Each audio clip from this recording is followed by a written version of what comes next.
Chelsea have today confirmed that Nicolas Jackson is going to be away at the Africa Cup of Nations, and that is the official confirmation that you need to know that a very huge gap is going to be left in the Chelsea squad until he gets back. It's quite discomforting. It's quite disappointing that many Chelsea fans think it is good riddance for this guy. In this video that I record today, I'm going to be sharing with you why it is a very bad thing that Nicolas Jackson will be away, for how long he is going to be, and I'll be sharing with you the 9+ games that he could be out of while away at the Africa Cup of Nations. Ladies and gentlemen, welcome to yet another video on Mugumisa Talks Chelsea. My name is Desire Derrickford Mugumisa. I request you, I urge you, I beg you to please like this video, because YouTube will be able to show it to many more people and in turn enable us to grow this community even faster.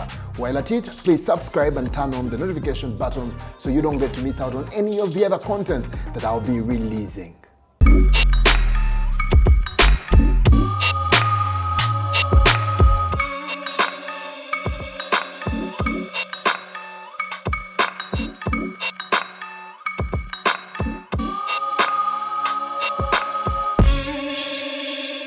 In the summer of 2022, Chelsea Football Club went out to sign strikers. Not many of us knew who Nicolas Jackson was, not even with the form he had put on at Villarreal, because not so many really pay attention to the La Liga as much as they do to Chelsea or the English Premier League. So when they announced that Nicolas Jackson would be the striker that Chelsea, who really need a striker, will be going for, will be signing, we hit YouTube, we checked out the highlights and all of those things, and we found out, oh, there is this Nicolas Jackson and da-da-da-da-da.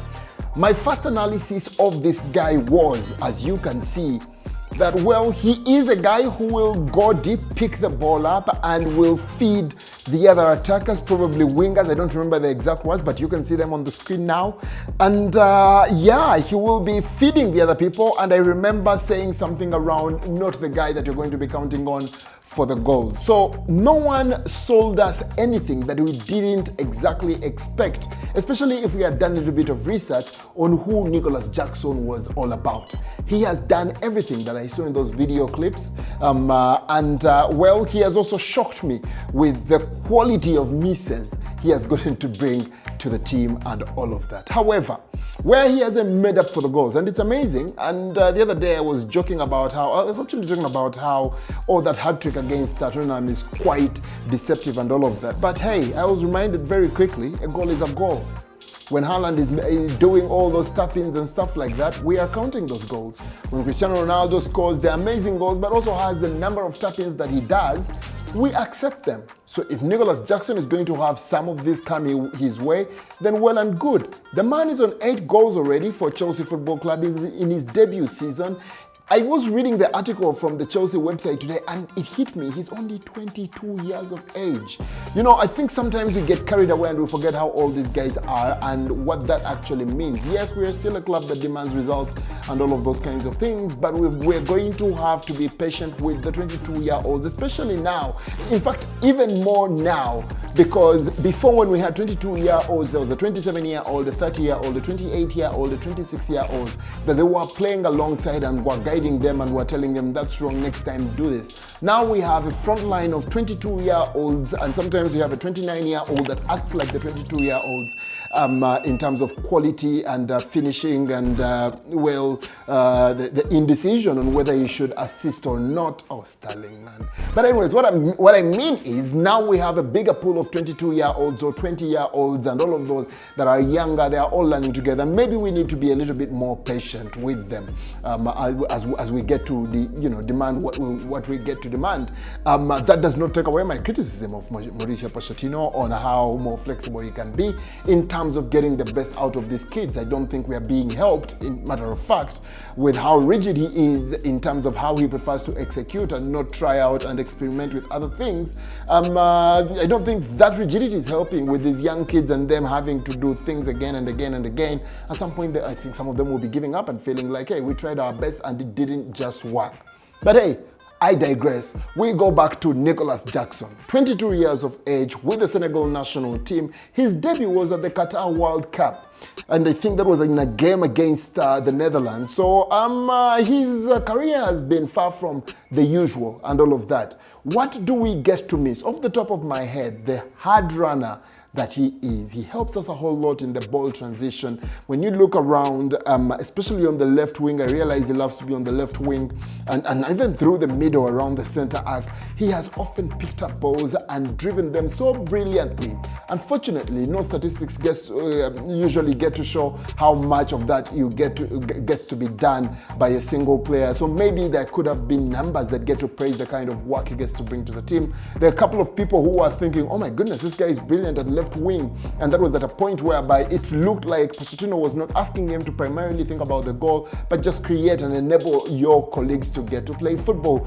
Earlier on, of course, with Nkunku on the pitch as well, you could see that now he was all about trying to find him the back heels and all of these kinds of things. He's such a hard runner, such a hard worker for the team, and I think the amazing work that he does off of the ball, apart from the yellow cards, because those are quite annoying as well, but yes, the amazing job that he does off of the ball is everything we are going to miss for the next long time until the Africa Cup of Nations comes to an end, especially if Senegal make it to the final. So that leaves us with just one out-and-out striker, and that is Amando Broya, who has not exactly had an extended period in the team. This will be his opportunity. How much can he do with the rest of the team?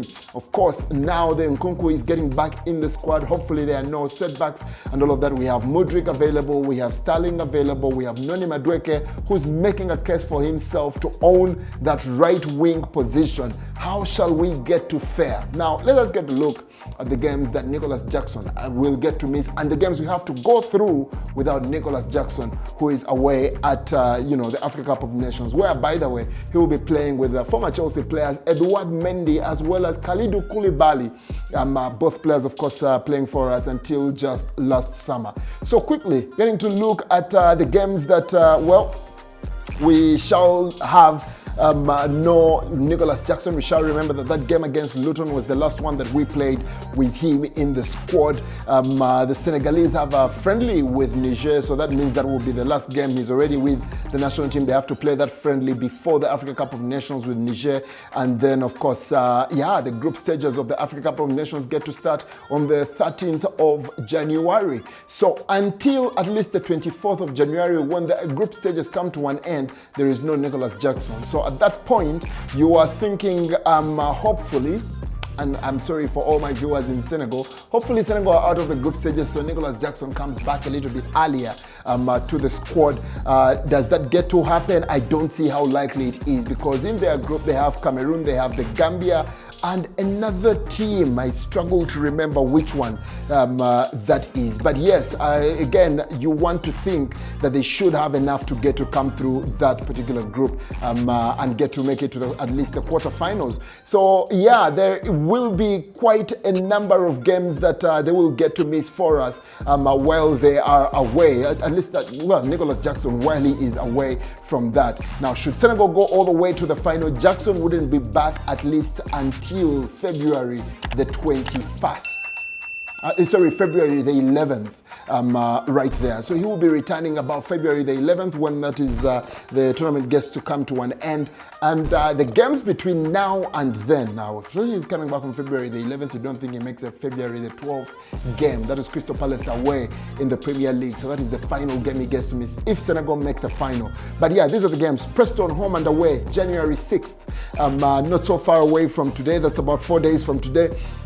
He misses the Carabao Cup semi-final first leg, that is January the 9th. He misses Fulham at home, that is January the 13th, that is in the Premier League. Then the second leg of the Carabao semi-final, that is against Middlesbrough. January the 23rd. Then a potential, that is of course depending on how we get to do in that game against Preston, but I want to think we should be able to get that right. Now, should we beat Preston in our next game, then we have a potential 4th round tie that Jackson will still miss on January the 27th, with a club yet to be named, of course. Liverpool away will follow that in the Premier League, January the 31st. Then Wolves at home in the Premier League, February the 4th. And yes, Crystal Palace away. That is February the 12th as well. So yes, Nicolas Jackson will be missed, and I am insisting we shall be missing this lad for all of those games while he's away at the Africa Cup of Nations. No one can convince me that Nicolas Jackson being out of the squad or being away from the club is anything that is good for us, especially with who we have available. And it doesn't look like Osimhen or Evan Toney, or even the other names that have been thrown around, the Grizzlies, is it Garci? That guy, the Jimenezes of this world are not looking like they will be coming through. I think Gyökeres is already ruled out of that particular one. All of them coming up with some crazy figures, I think, because Chelsea is in there and we are desperate to get them. But again, January has always proven to be a hard one to get players to come through, because some clubs are trying to put something together, and here you are coming through and telling them, guys, I want your player to come and join me